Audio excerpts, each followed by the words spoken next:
Okie dokie. Here we go. I'm going to do a quick review on my Springfield Echelon. I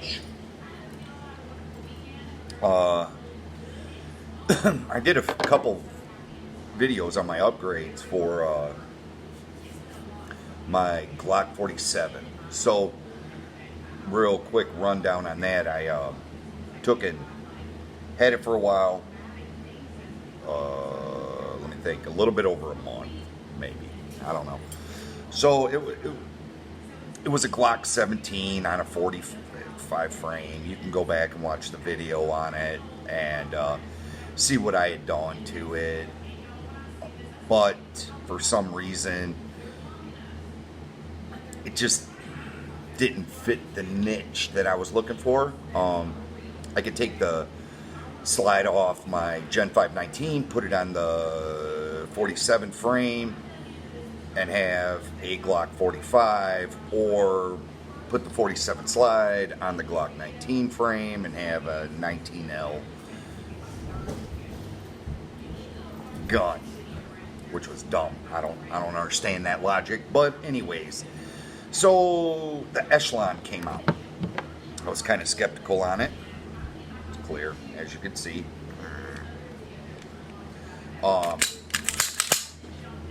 So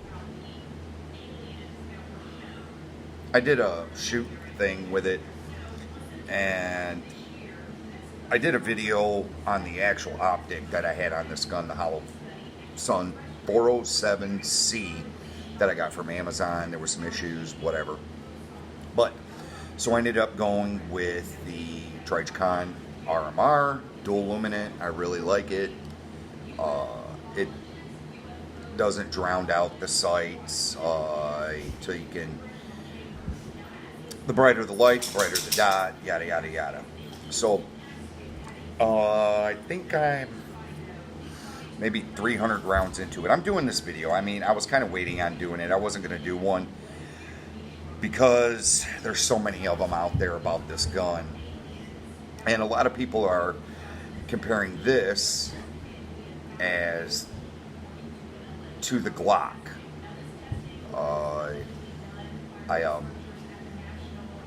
Is it the Glock killer, or is it? This gun's not. I would not compare this gun to a Glock. First off, I would compare it more to the P320 FN 509, the FNX. Let me say that, the FNX, the FNS, what other gun would I compare it to? The Walther PDP, in certain ways, the VP9. What else? VP9, PDP, the APX, Beretta APX, because the APX you can change the rails. The FNX, the FNS, you can change the rails in those. That's why they came out with the 509 for the MHS trials. So the Glock, if you want to compare something to the Glock, you have the Dagger, you have the Poly 80 line, the Timberwolf line, the Shadow Systems. Those are along your Canics and stuff like that, your M&Ps.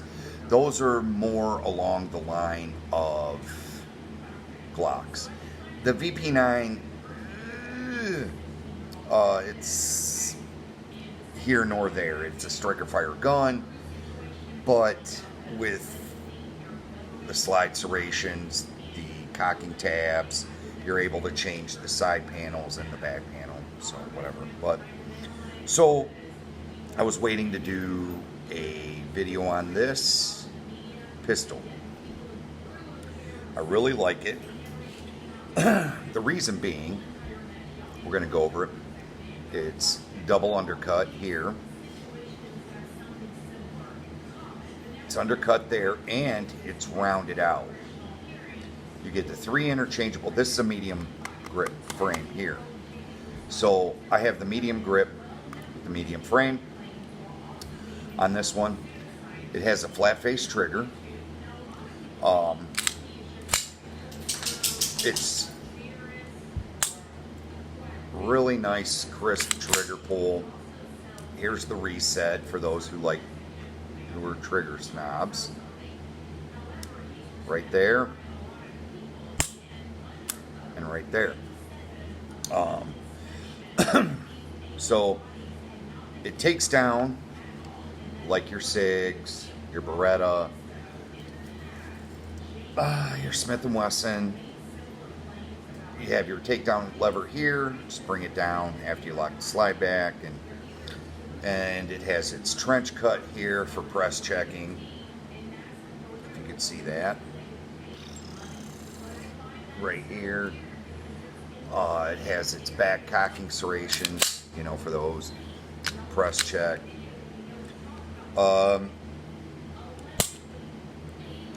Mine has the U-notch sights with the luminescent green with the tritium insert.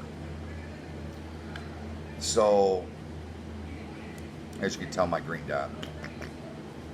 There you go. I went with green because my eyes are goofy.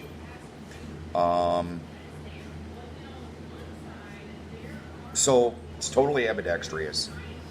You have your mag release on the left, right, slide release, right, left. One thing I've noticed that I noticed on the Glocks, because I ride high, do this, I ride high, I'll ride that slide release on a Glock. Sometimes it doesn't, but sometimes it does. On this, I noticed it's out of the way. You're able to get a good purchase.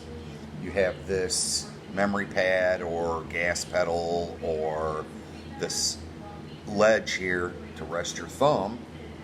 And the takedown lever is also, can you see that right there? Yeah, it's also bevel. To where it gives you a nice purchase on the gun, to where you're able to push out, do your shooting. I really don't want to beat this up because there's so many videos out there that are beating this gun up about how it shoots after so long. Let's torture test it. Springfield really, well, I can't really say Springfield. HS Products did a really good job on putting this gun together. My personal opinion, it's probably going to replace maybe the XD line. With mine, I have the, like I said, the Tricon RMR dual luminant TRL 1S on it. So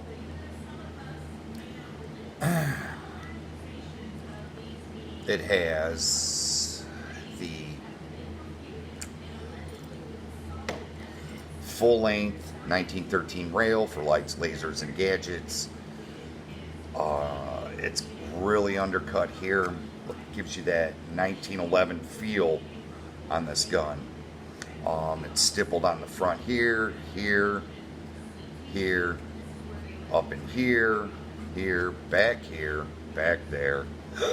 So it has stippling here, here, and here. So stippling is everywhere on this gun. Now everybody's like, oh yeah, it's the same as a Glock and $650. But, okay, now, with that being said, with this gun, what you're getting is getting 2 mags. 117 round, 120 round, with the extra 20 round base plate. So you can convert the spare mag into a 20 round mag. I ended up buying 3 extra mags, 17 round mags. So I got 220, 317 for this pistol. They are proprietary to this. You can't interchange them with the XDs. and vice versa. But I think Terran Tactical, you're able to use their base plates for the XDs on these mags. So I haven't tried it. According to him, they do work. So if you want the Terran Tactical base plates, extended base plates, you know, you have that option. Now, one thing I did notice about this holster, I have a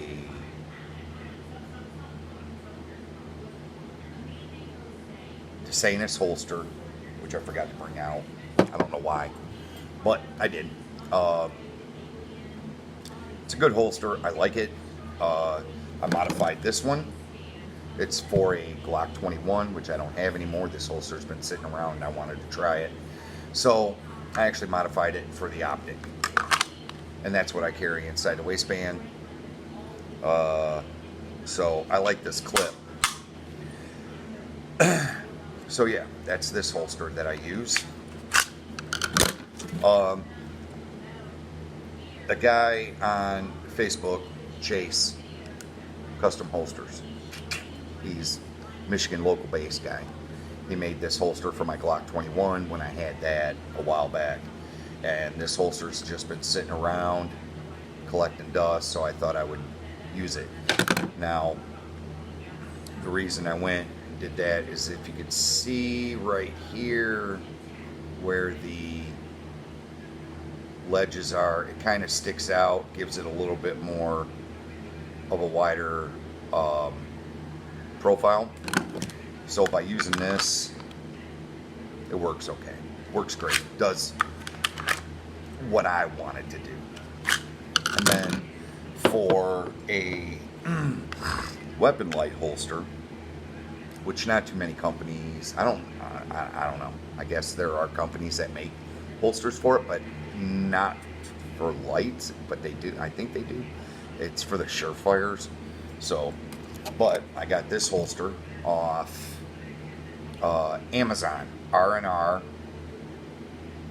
It's a universal type holster. It fits my Beretta.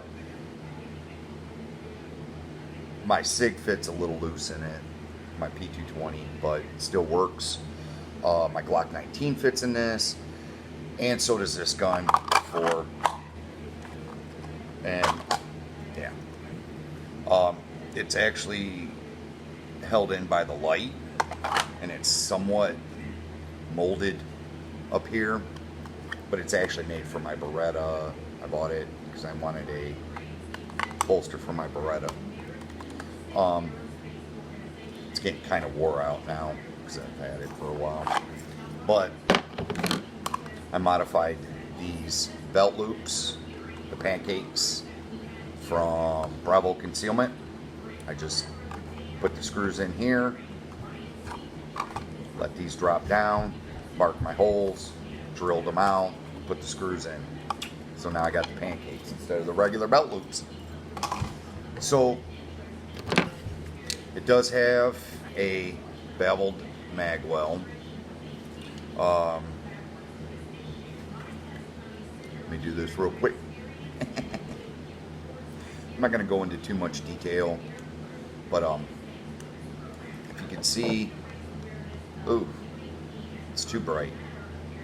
Let me do this. There we go. Kind of. So there's the beveled mag well. It's not too much of a bevel here, but it does help. I'm sure there'll be aftermarket parts for these soon. So, how does it shoot? Shoots like a dream. This is a smooth shooting pistol. I chose it over the 47, over the Glock 17. So, if it does everything it's supposed to do and holds up, it might replace the P320, because in my opinion, this is what the P320 should have been That's inside the slide. As you can see, here's the barrel. It's got your regular Browning lockup.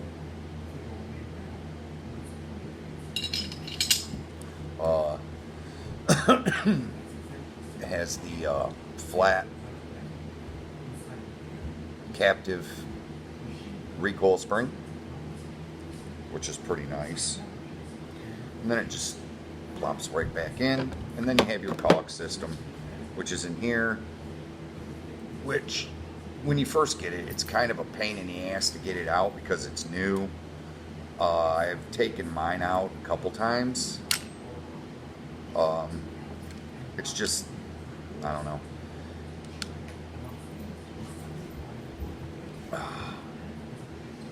Son of a biscuit. It is a pain to put back together. Sometimes. But anyways, this is, in my opinion, everything that the P320 should have been. And personally, I don't think that they would have had the problems that they would have had if they would have done some of the things that's done to the, in the Echelon. It really is a pain because there we go. I got it back in. Once you run a few rounds through it, it is easy. I do like the fact that I don't know if you can see in there, but that is the mag catch. It is metal, and it catches right there. So when you're kind of looking at these, oh yeah, they'll fit in the XD, but in reality, that sits a little higher. Me and another gentleman compared the magazines, and the angle on the XD is a little bit more greater than these, so yeah, they won't work.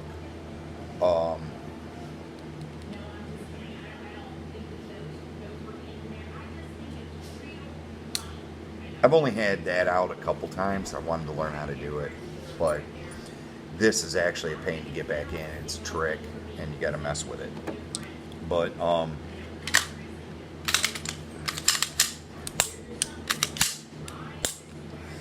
so my overall impression of this gun is it's going to make a good duty gun. So far, I've been carrying it every day. The grip texture on it's perfect. It's not as abrasive as the M&P line. It's a little bit more than the Glock. Let me see. Maybe a little less than the 320, but it's more grippy than the P320. Now to get this right here, this undercut with a nice bevel cut right there, feels really good. You have to get the X-carry frame. Yeah. So my overall impressions of this is phenomenal. I like it. It's one of the ones that it is a keeper. Do I regret getting rid of my 47? No, not at all. Comparing, this sits right here. It's got their shit, I forgot what they call it. Their Viz variable something system.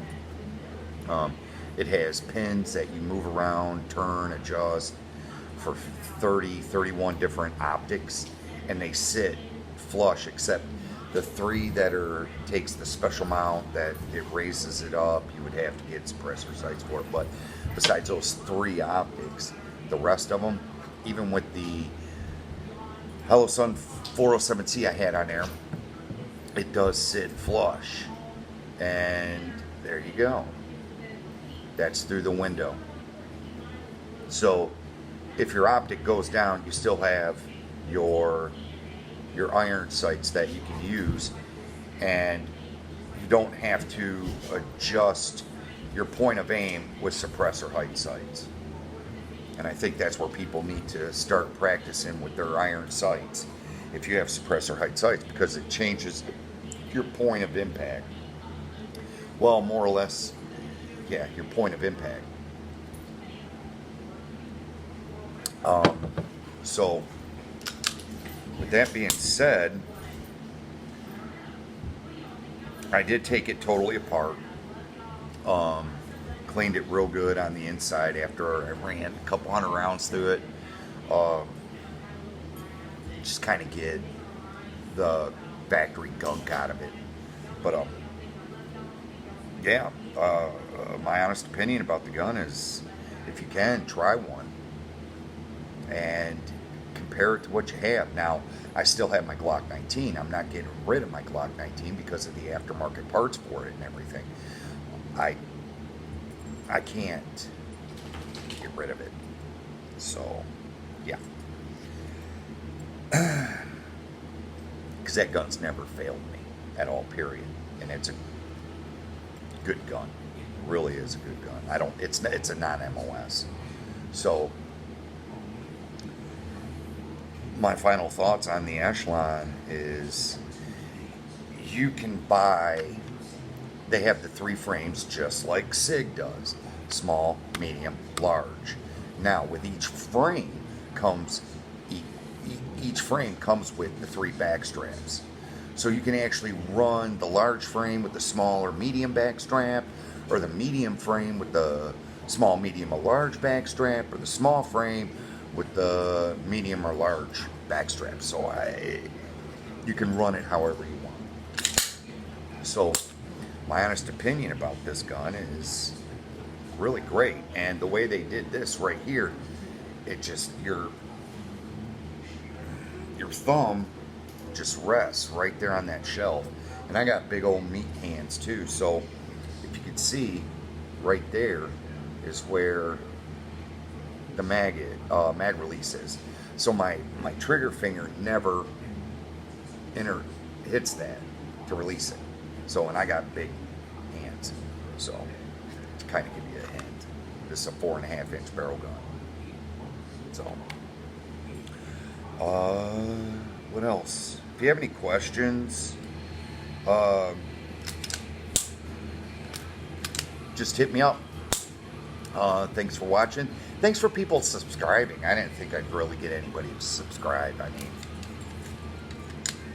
you know, I just come on here and make my own personal videos about stuff. And so, one more thing. Yeah, I have yet to have these base plates, watch it happen to me now, blow off. I think it was the base plates that were coming apart were on the ones that they sent out to the gun tubers, because it seems like those are the only people that had the issue with the magazines. On my other ones, my 20 rounders, I guess the dimples on the big base plate was backwards. So yeah, and I noticed some people were putting their magazines together wrong.